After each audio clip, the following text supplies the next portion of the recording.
Hello mga kabagang! Good morning!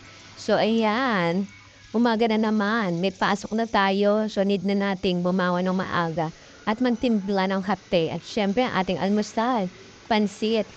Courtesy ng ating kapitbahay. O diba, mabait na ating mga kapitbahay.